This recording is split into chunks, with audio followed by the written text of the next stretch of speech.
بسم الله الرحمن الرحيم وبه نستعين. اللهم صل وسلم وبارك على سيدنا محمد عليه افضل الصلاه والسلام.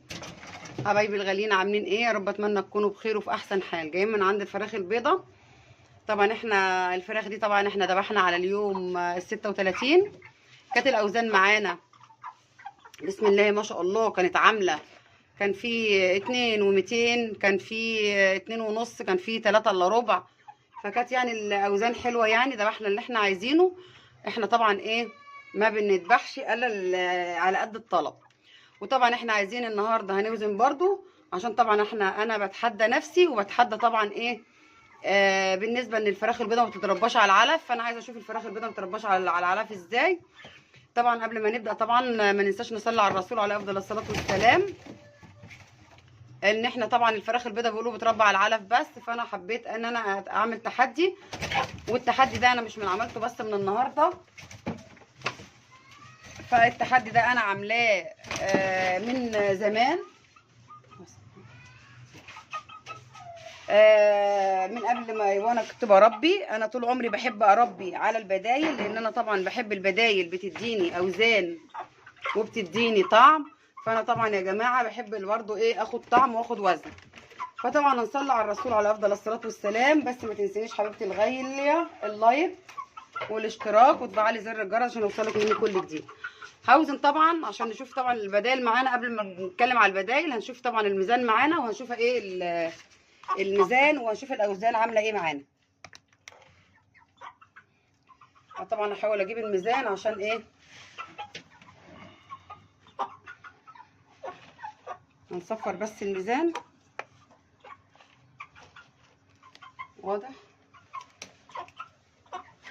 هنجيب طبعا ايه، انا عايزه اوضح الميزان، معلش عفوا.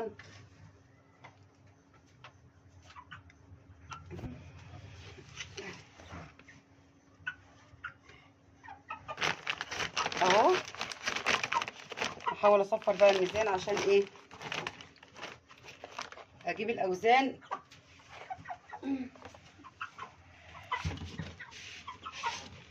عايزه اوزن طبعا بالظبط، فهحاول ان انا ايه هصفر لكم هصفر الميزان اهو مصفر. طبعا حاطين عليه حاجه عشان اشوف الاوزان عامله ايه.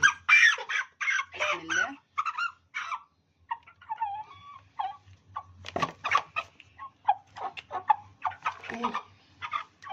معلش هما بيتعبوني عبال ما بوزن كده. ايه الميزان اهو صفر. هنحاول نحط كده الميزان.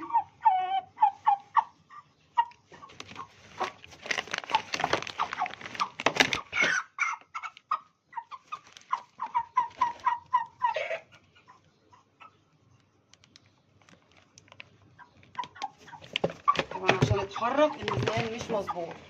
هنحاول برضو نظبط تاني كده. احنا صفرنا الميزان اهو. طبعا بحط طبق عشان هما مش بيقعدوا ساكتين. بسم الله. طبعا عشان وزنهم كبير. طبعا بسم الله ما شاء الله اللهم بارك. الميزان متصفر اهو، مفيش حاجه في الطبق. هنحط الفرخه اهو.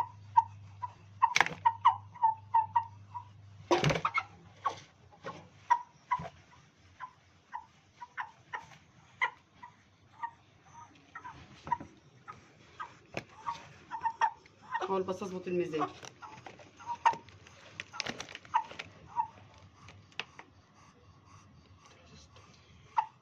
ده زي ما انتم شايفين كده 3600.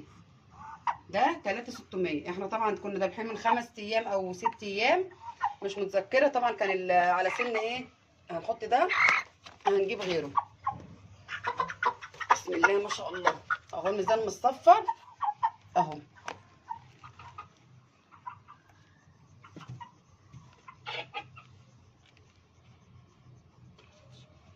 3900. بسم الله ما شاء الله على الاوزان اللهم بارك. يعني بس دول ديوك يا جماعه، ديوك برضو بتشيل. وعندي البربره برابر برضو شايله.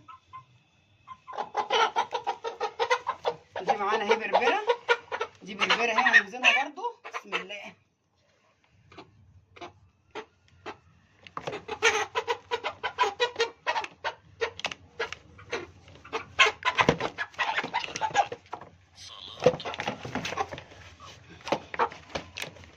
هي مش عايزه تقعد.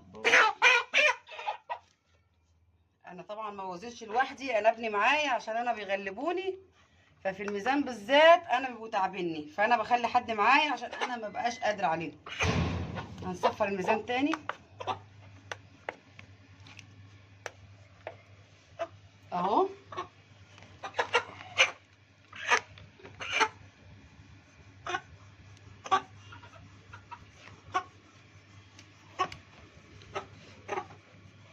الميزان طبعا صغير ما بيبقوش وشي. هوزنك برضو.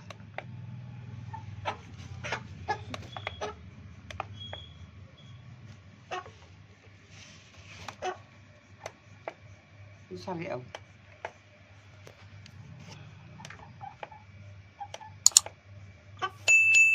الميزان بيعلق، الميزان ده ايه الحمد لله يعني. اول بقى نوزن برضه بسم الله. انت فرخه غلسه.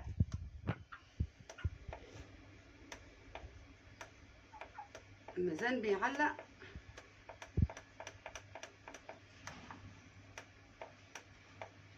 عامة ايه، انا طبعا وزنت لكم كام فرخه. اللي هي دي ممكن تجي برضه 3800 برضه زي اللي هم ايه اللي قبلها. طبعا الاوزان كانت عندي من كام يوم. طبعا انا بذبح بعد اليوم اللي ما بذبحش على 30 يوم، بذبح حاجه و30 يوم.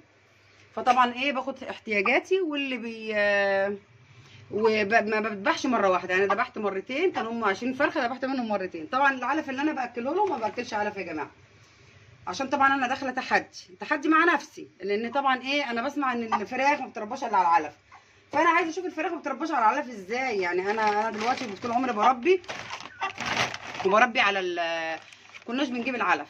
يعني انا طول عمري مش انا بربي من يوم ولا من يومين، لا، ولا انا ولا من شهر ولا من شهرين ولا من سنه، لا، انا ليا بتاع 40 سنه وانا بربي. طبعا اهو الخلطه اللي انا بديها لهم، الخلطه اللي انا بديها لهم اهي عيش على شيشه على علف. طبعا انا كنت بحط النص والنص بدايل، بس بالامانه دلوقتي انا كنت جايبه كان 5 كيلو علف وكانوا 10 كيلو علف، فحطيت منهم في الاول نص بالنص، وبعد كده ابتديت ان انا ايه اخلط. فاللي فضلوا حبه صغيرين يعني العلف ما يجيش الربع كمان اهو، لو انتوا شايفين في العلافه قدام اهو. طبعا مش دي البدائل بس اللي انا بحطها، لا، البدائل التانية البطاطس يا جماعه. البطاطس انا بشراها طبعا في الشتاء، ممكن امسكها اهرسها مع الدشيشه ومع العلف، بس انا في الصيف بحطها لوحدها. ليه بقى؟ عشان طبعا ما تقعدش وتخمر مع العيش ومع الحاجات دي. فطبعا انا اكل ليهم عيش ودشيشه وعلف. انا ممكن دلوقتي مقلله العلف جدا لان العلف مش موجود، بس هم محولين معايا. يعني متخيلين انا كنت ذابحه من كام يوم، من بتاع 5 ايام او 6 ايام، كنت ذابحه الاوزان كانت عامله كام؟ كانت عامله 3 الا ربع، 2 ونص، وكان في 2 و200. انا في فراخ انا قعدتها صغيره قلت ايه بسم الله ما شاء الله، في جايب ممكن يجيب 3 و3 وي، يعني الفرخ ممكن يزيد 250 و200 جرام في اليوم و300 جرام مع البدايل. طالما الفرخ انت مهيئه له الدنيا ومعدته مظبوطه ومفيش عنده اي مشكله تنفسيه ولا معويه، الفرخ هياكل ويحول معاكي. كمان انا ايه بعمل لهم ايه، يعني بحط ترطيب للمعده. يعني الميه ما بسيبهاش قدامهم طول النهار، يعني كل ممكن ساعتين اغير لهم الميه، احط لهم بقى ليمونه، احط لهم حبه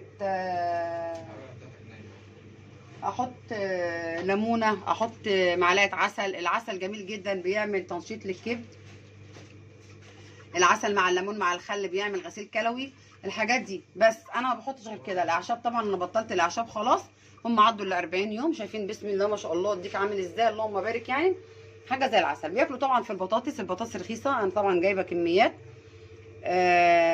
طبعا لما اتعامله يعني مع بائع البطاطس اللي عنده اللي هي خلاص بايظه ممكن يتصل بيا الاقي عنده 50 كيلو 25 كيلو، اللي بلاقي انا بجيبه. طبعا بنقي اللي هي خلاص مش هتستعمل يعني مش هتقعد، فبروح ايه انا يعني واخداها الاول، وبسيب اللي هي التانية بفردها ان هي ايه ما تبصش معايا، تفضل معايا اكتر وقت ممكن.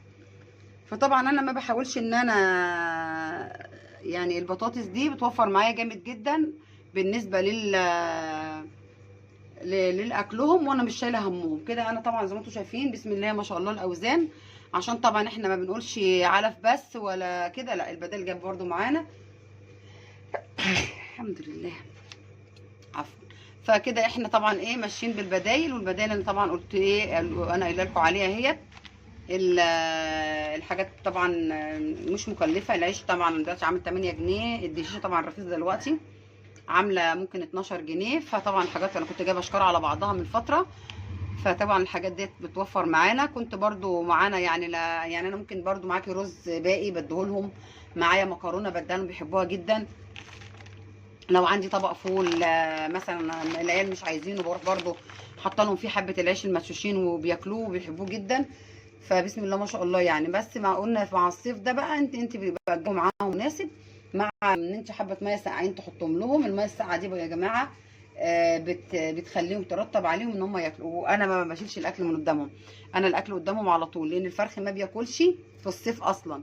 بس ممكن ينقنق كده من البطاطس، بحيث ان انا ايه برضو ايه ما بعملوش تجويع.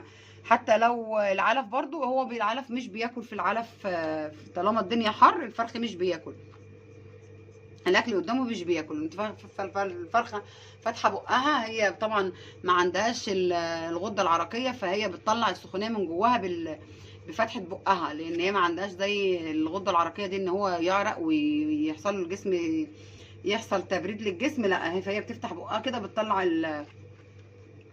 السخونيه اللي جواها. بس شوفوا هي يعني ايه مش ما عنديش الحراره اللي هي، لان طبعا زي ما قلت كمان الليمون بيرطب الجسم، بيحطوا لهم الصبح بدري، ان انا ما احاولش ان انا اخلي الاحتباس الحراري يجي لهم، ان انا احط لهم حاجات ترطب معدتهم. والناس بقى ممكن انا يعني الريفو جرباه كذا مره، بس انا ما عنديش الريفو. عامه انا ما بفضلش ايه الحاجات اللي هي الادويه، فانا بفضل الاعشاب في السن ده اللي هي ايه لو في برتقانايه، في حبه كركديه، في ليمونايه، كل ده طبعا حاجات طبيعيه وحاجات كويسه. طبعا في الايام الاخيره دي طبعا احنا بنلغي الشيح، بنلغي الحاجات اللي هي الحلبه الحاجات دي، عشان طبعا ايه ما تغيرش طعم اللحم. احنا بنديهم ايه حاجات صافيه بس الليمون والحاجات دي حاجات طبعا احنا ممكن نعملها في النقع، نعملها في ده، فحاجه طبيعيه، فحاجه زي العسل. هتاخدي وزن وهتاخدي ان شاء الله طعم، جربي وان شاء الله مش هتندمي. انا طبعا عامله تحدي وعملت تحدي وقدمت البطاطس والبطاطا على يعني يمكن انا اول من قدم البطاطس والبطاطا على اليوتيوب للفراخ البيضة، والحمد لله جابت معايا نتيجة، وناس كتير طبعا عملتها وجابت معاها نتيجة. واللي ما جربش يا ريت يجرب، وبس ايه يدعي لنا دعوة حلوة من قلبه، وربنا ييسر لنا الحال وييسر لنا الامور، ويجعل كله في ميزان حسناتنا. بس ما تنسوش اللايك والاشتراك، كومنت حلو، وتفعلوا زر الجرس عشان يوصل لكم مننا كل جديد. اقول لكم اشوفكم على خير، اتمنى لكم السعاده والخير، والسلام عليكم ورحمه الله وبركاته.